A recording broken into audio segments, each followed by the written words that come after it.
Welcome to episode 11 of the Milkmen of St. Gaff's, a serialized podcast. First off, I'd like to thank you all for your patience. It's been a couple of months since the last episode because of school closures and other COVID-related madness.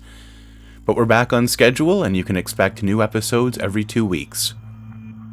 A couple of announcements. First, the Milkman of St. Gaff's has received a grant from the Canada Council for the Arts that will help ensure the podcast's longevity, so a very big thank you to them. Also, beginning next week, I will be putting out a patron-only podcast through Patreon called Once Out of Nature. This will be set in the same world as this podcast, but will focus on other characters a few years in the future. That will be available to patrons at the fly sprayer level and up, and all patrons will continue to get ad-free episodes. I'd also like to say a big thank you to new patrons, Stephanie Leahy, Fly Sprayer, and Stephanie Coons, Fly Sprayer. And with that, let's get to the episode. The title is Confession. It's time for the Milkman of St. Gaff's, starring Howie the Milkman.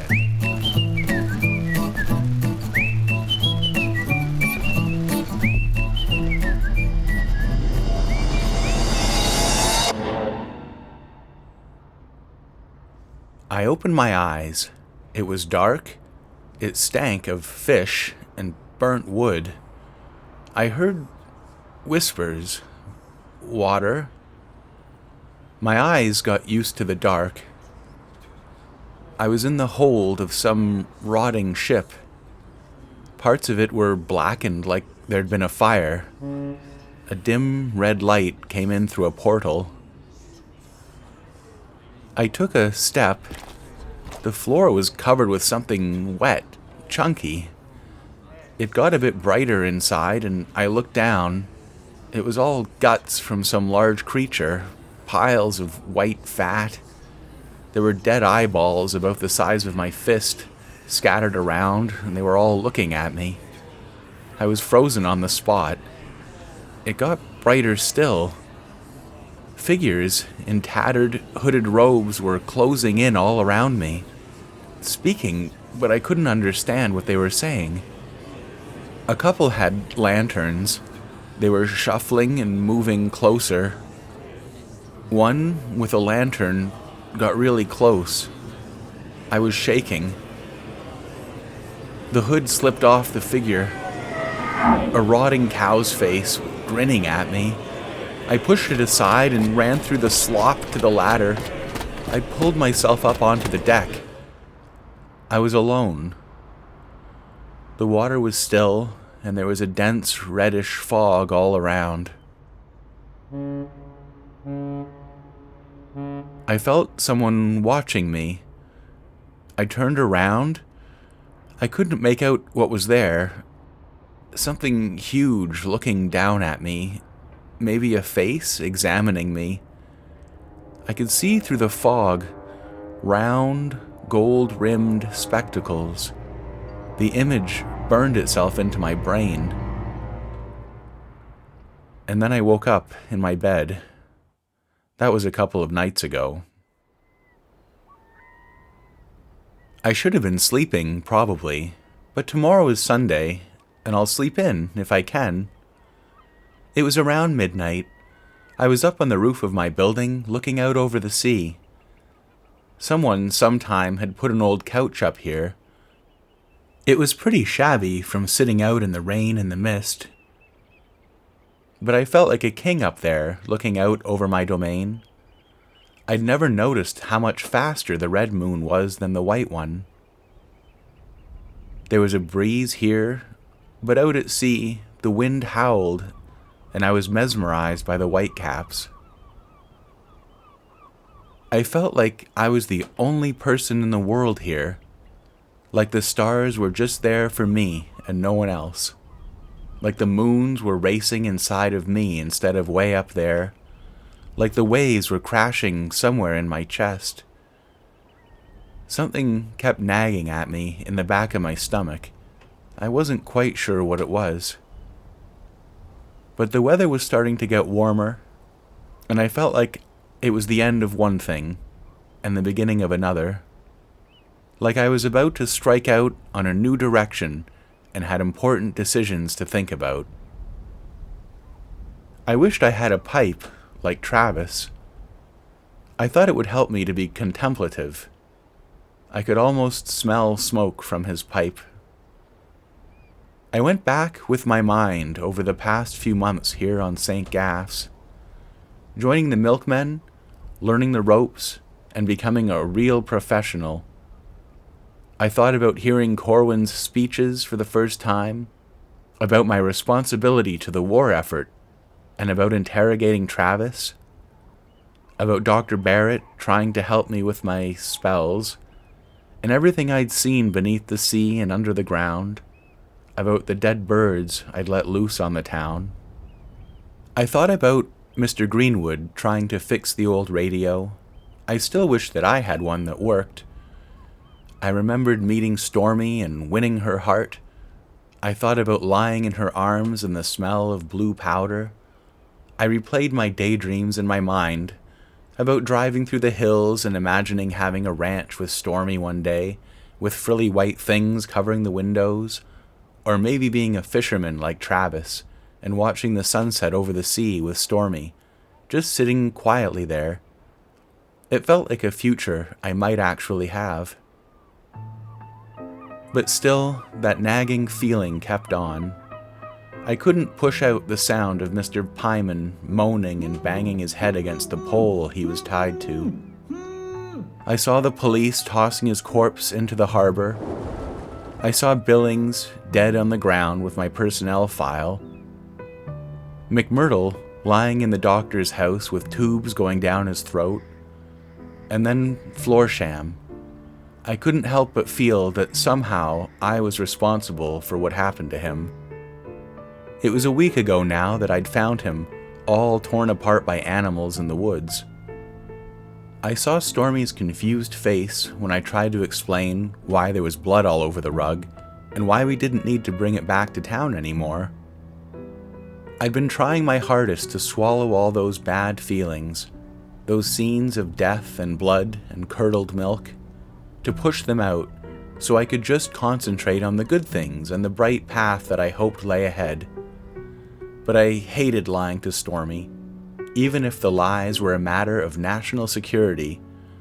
I tried to keep reminding myself that I had a duty to the country and to the milkmen. But it was starting to dawn on me that some of the things the milkmen didn't seem quite right. I couldn't understand why they had to do the things they were doing underground. I thought maybe it was time to tell Stormy about the things I'd seen. And despite Dr. Barrett's efforts, I still didn't understand why I kept having those episodes, or what they really meant. The doctor told me that probably all these visions were just because of my bad childhood, and that once we understood the cause, the hallucinations would just fall away like a knot being untied. But here I was, a good job, a beautiful girlfriend, promotions on the horizon, but still the visions came. And after what I'd seen underground, I couldn't believe what the doctor told me anymore. I'd been doing some real soul searching. Last night, I'd made the decision to go talk to Father Whelan, since he's such a learned man. It was just around sunset, and I'd had some dinner. I was a little nervous and didn't know quite what I was going to say, or if I would tell him everything. But partly, I just wanted to get all this weight off my chest. No one was in the church. No one except Oscar, the caretaker. Everyone liked Oscar because he was always smiling and kept to himself. He was sweeping when he saw me. "Is Father Whelan here?" "Oh yes, doing a private confession in the back office." I decided to wait and sat on a pew. I looked up at the glowing whale bones arching across the ceiling. A feeling of peace came over me. I'd never just sat in a church before, but sitting there, I decided I would do it more often. Above the pulpit was one of those paintings they paint right into the wet plaster on the wall. It was the great whaler in his little boat looking out over the sea. I wondered how one man in such a small boat could catch such huge whales and bring them into shore. But I guess that was one of those mysteries you're not supposed to understand. "He should be out soon," Oscar said. Then he left, I guess to his cabin behind the church. I was getting bored waiting, so I went up to the pulpit and pretended to be a preacher, waving my arms and pointing at imaginary people in the pews, warning them of the black ooze they'd be wallowing in if they didn't mend their ways. Then a door closed somewhere behind me, and before I could get down, Mrs. Noseworthy wandered into the nave. "Howie Coxwell, get down! You have no business being up there!" Sorry, miss." I scrambled down, and she just walked out the door. Then Father Whelan came out. When he saw me, he turned all red, and his hair was ruffled. He buttoned up the top button on his frock. "I was just giving Mrs. Noseworthy a confession," Oscar mentioned. "What can I do for you, Howie?" He wiped his mouth really vigorously with the back of his hand. "I need a confession, too." He gave me a strange, sort of nervous look, then straightened himself. Of course.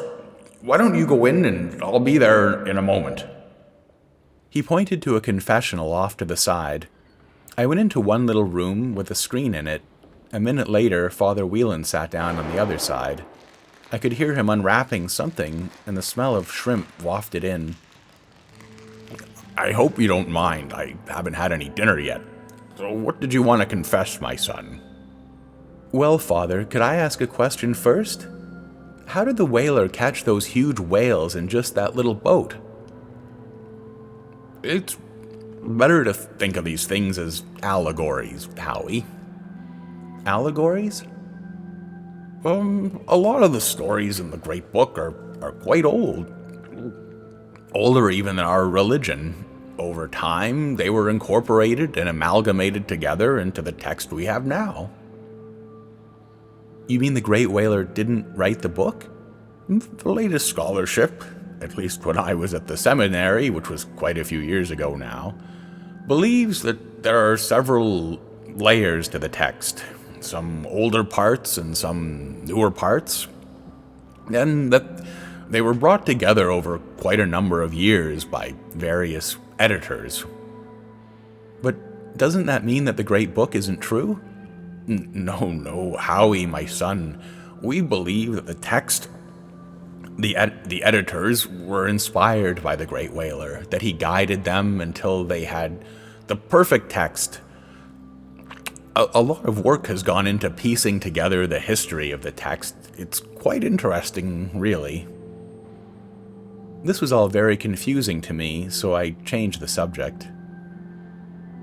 "What we talk about here is secret, right? And you can't tell anyone?" "Of course, my son."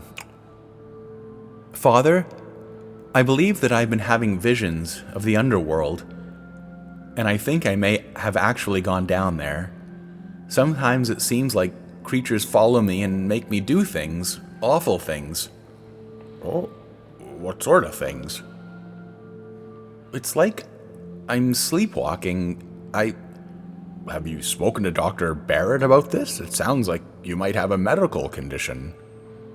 "So you don't think it's possible that I'm really in contact with something? What if I think I saw the Boggarich?" "I wouldn't want to rule anything out, but we believe the time of miracles has ceased. For us, the stories about these creatures, it's best to think of them as guides to moral behavior. In the past, when people weren't as well educated as they are now, ordinary folks needed to believe in monsters and angels to help them live the right way." "Father Whelan, what if I know that I've gone underground and seen horrible things for real?" "Howie, going underground is extremely dangerous and against the law, and a sin. How did you get underground?" I started to get nervous that maybe the confessional wasn't as secret as I thought. You know, Father, maybe you're right. Maybe it was just bad dreams, and I should go see Dr. Barrett about it. I think that's very sensible of you, my son. And remember, if you ever need to talk about anything at all, I'm always here to listen.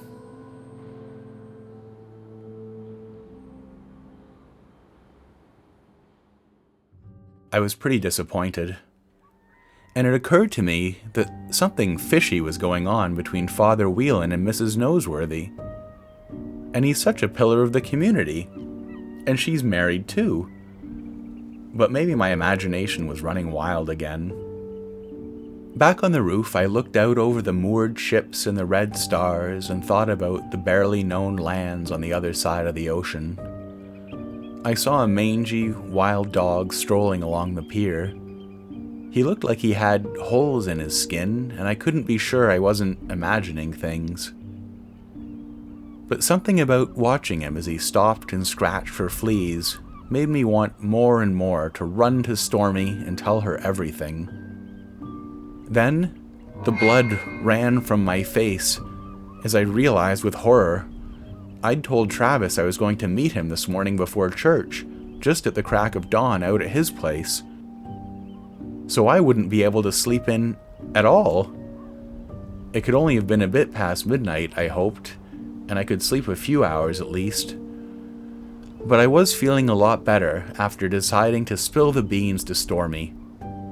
And I could talk to Travis too. He was always trying to talk to me about these things. Maybe it was time to get his advice too. Feeling pretty good about my decision, I got up and looked out over the water and said right out loud, "Thank you, my 2 moons and millions of stars, for helping me this night." But then the hair on the back of my neck pricked up, and my vision narrowed when I heard someone snickering behind me. I felt like a big bullseye was suddenly on my back, and I was afraid to turn around, but I forced myself. And there was Inspector Mowbray standing there with her long black coat, smoking a pipe. "What are you doing here? How did you get up here?" "I followed you up here because I have more questions for you, but then I saw that you were having a moment, so I decided to wait." "That's really weird, Inspector, if you don't mind me saying so." "Is it?" "Yes, but anyways, I can't answer questions now. I have to go to sleep." "Nonsense. We'll go to your room and you can make me some tea." "I'm afraid I can't make you any tea. I don't have any, and my stove's out anyways." "I checked your cupboard, Howie. I know you have tea, and I lit the stove before coming up here." I didn't know what to say. "Hey, that's an invasion of my privacy." She just turned around and opened the door to the stairwell. "Let's go, Howie. It's getting cold out here. Or we could go to the station. I know about your little trip up north right after Professor Florsham's disappearance. I've got a pretty good idea what happened. So let's just have that chat, shall we?" I sat on the bed, and she sat on the chair. We faced each other, just a few feet apart. I could smell the tobacco on her breath. She had eyes like a hawk, and it felt like she noticed and recorded every little twitch or movement of my face. "I'm going to tell you some things, Mr. Coxwell, and I don't want you to interrupt me. The National Police Bureau have reason to believe that the Milkmen, both here on St. Gaff's and throughout the country, are forming into an intelligence-gathering organization. It is our belief that their activities are not sanctioned by the central government. It is further our belief that the Milkmen are in league with nefarious underworld elements. As yet, we do not have a full picture of their organizational structure or their precise aims. I know that they have been grooming you for a higher position in the organization, and I'm here to offer you a way out. But do not say anything. We have intelligence that suggests the Milkmen make excursions underground, which, as you know, is absolutely forbidden. Mr. Coxwell, I know what happened to Professor Florsham. I know why you went north. And I know Miss Greenwood was with you." "No, Stormy didn't—" "Do not speak. Proving what you've done would be exceedingly easy. You'll be sent to the penal island and you will not return. Miss Greenwood is clearly an accessory and will meet the same fate. Unless you are willing to report back to us on what goes on inside the milk station. It is the NPB's belief, at this time, that Corwin was sent here to set up the electric thermalizer as a weapon. We do not know the nature of this weapon, or who it will be directed against. The milkmen, Howie, are not who you think they are. You have an opportunity here, Mr. Coxwell. You can do your country a great service, and at the same time, you can save yourself and Miss Greenwood from a truly terrible fate. We are prepared to offer you protection. We can set you and Miss Greenwood up, if you decide to marry, on a farm in Buckle. You'd like that, wouldn't you, Mr. Coxwell? No, do not speak. There is no need to respond. I realize this is a lot to take in. Reflect on what I've said. The correct path should be obvious. I want your answer in 24 hours. If I do not hear from you, you and Miss Greenwood will be arrested. Do not think about trying to flee the island. We've instructed the ferry not to allow you on board. I'll expect to hear from you tomorrow. And one last thing before I go. I'd like you to ask yourself, Mr. Coxwell, why the milkmen are so interested in you. Do you really think it's because you're a good worker? What do you think it is they really want from you? And with that, she left.